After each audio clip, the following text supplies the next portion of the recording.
हरियाणा कांग्रेस में पिछले 9 साल से चले आ रहे घमासान के बीच में जल्दी ही नए एपिसोड का आगाज होने जा रहा है। अभी आप लोगों ने 1 महीने से सिर्फ यही देखा कि पूर्व सीएम भूपेंद्र हुड्डा के सामने एसआरके गुट यानी शैलजा, रणदीप और किरण चौधरी खड़े हो गए हैं और तीनों ने मिलकर मोर्चेबंदी करते हुए भूपेंद्र हुड्डा के सामने मजबूत चुनौती पेश कर दी है। अभी इस चुनौती का रिजल्ट आना बाकी ही था कि इसके बीच में ही हरियाणा कांग्रेस में एक नया खेला हो गया है। वो खेला हुआ है भूपेंद्र हुड्डा और कैप्टन अजय यादव के बीच में। कैप्टन अजय यादव को भूपेंद्र हुड्डा ने सेट कर लिया था और वो उनके पक्ष की भाषा बोल रहे थे। कुछ दिन पहले ही रणदीप सुरजेवाला के बयान के जवाब में भूपेंद्र हुड्डा ने अजय यादव से बयान दिलवाया था कि 2005 के चुनाव में नेता प्रतिपक्ष होने के नाते उन्होंने पूर्व सीएम भुजनलाल के साथ मिलकर 2005 में टिकटें बांटी थी, ना कि रणदीप सुरजेवाला कोई उसमें हिस्सेदार थे, उसमें कोई भागीदार थे। भूपेंद्र हुड्डा ने अजय यादव के इस बयान के जरिए भूपेंद्र हुड्डा को जहां मजबूत किया था, वहीं रणदीप सुरजेवाला को कमजोर करने का काम किया था। लेकिन चंद ही दिनों में कैप्टन अजय यादव और भूपेंद्र हुड्डा के बीच में खटपट हो गई है। भूपेंद्र हुड्डा जल्दबाजी में एक गलत कदम उठाने का काम कर गए।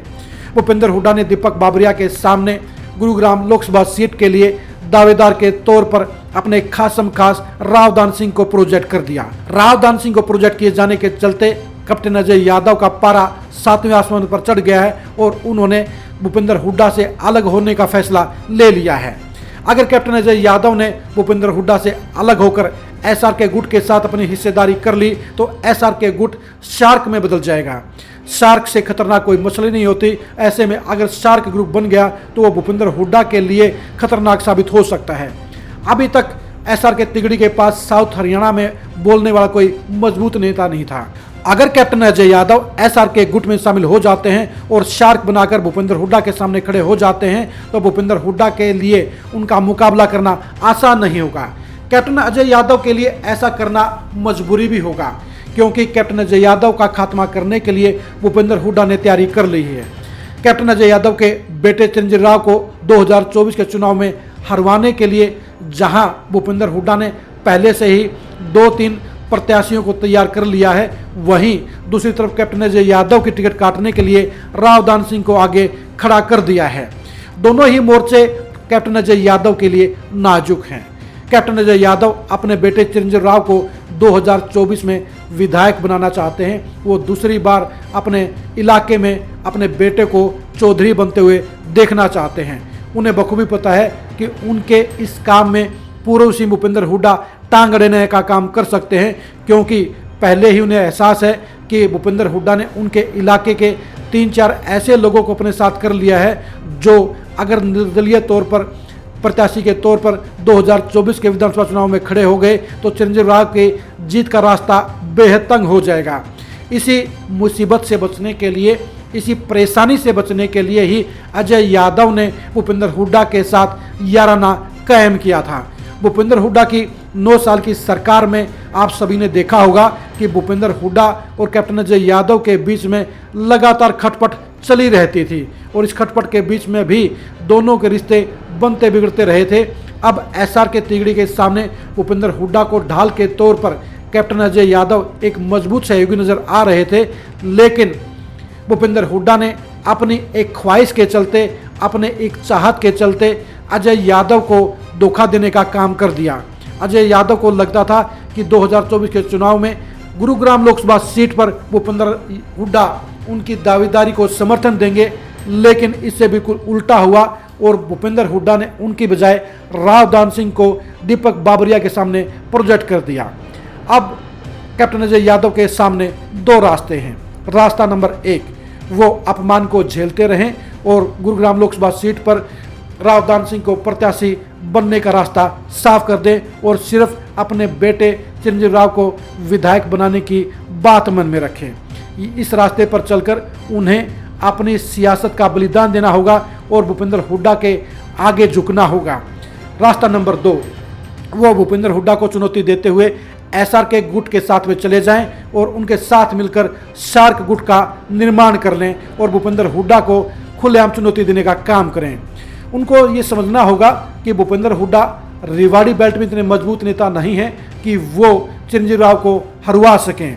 हाँ, ये बात जरूर है कि भूपेंद्र हुड्डा के पास 3-4 ऐसे चेहरे, ऐसे चेले जरूर हैं जो उनके इशारे पर 2024 में कांग्रेस को छोड़कर निर्दलीय प्रत्याशी के चुनाव को लड़ सकते हैं और वो चिरंजीवी राव को नुकसान पहुंचाने का प्रयास कर सकते हैं।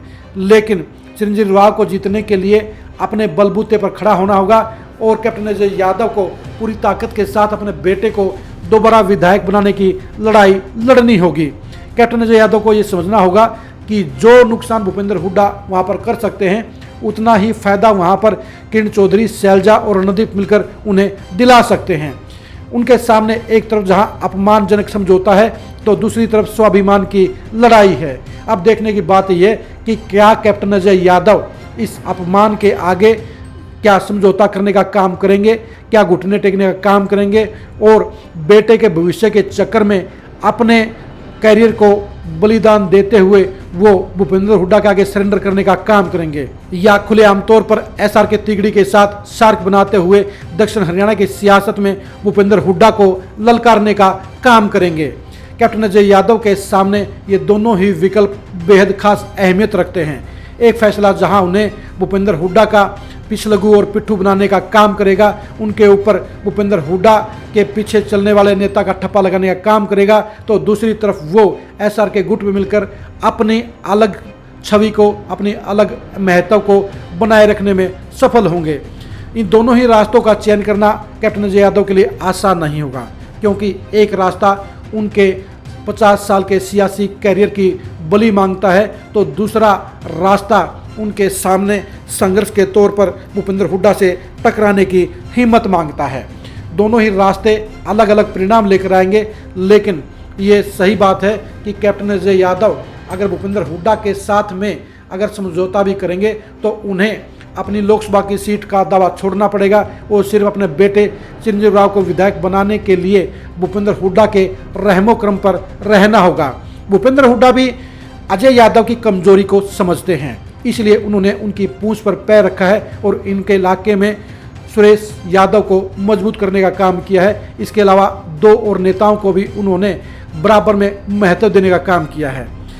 भूपेंद्र हुड्डा जानते हैं कि कैप्टन अजय यादव को बेटे से बेहद ज़्यादा लगाव है और उसकी सियासत को बचाने के लिए अजय यादव उनकी शरण में पड़े रहेंगे, वो उनके नीचे दब कर रहेंगे। लेकिन कैप्टन अजय यादव को ये फैसला करना होगा कि वो क्या भूपेंद्र हुड्डा की गुलामी करने के लिए तैयार हो जाएंगे या अपने रसूख को बचाए रखते हुए एसआर के गुट के साथ मिलकर सार्क गुट का निर्माण करने का काम करेंगे। अजय यादव का एक फैसला उनके परिवार की सियासत के भविष्य को तय करने का काम करेगा। अब देखने की बात यही है कि कैप्टन अजय यादव इन कठिन हालात में क्या फैसला लेते हैं। कैप्टन अजय यादव की सियासत को जानने के लिए आप लगातार खरी खरी न्यूज़ के साथ जुड़े रहिए। आप हमारे फेसबुक पेज को लाइक कीजिए और यूट्यूब चैनल को सब्सक्राइब कीजिए। नमस्कार।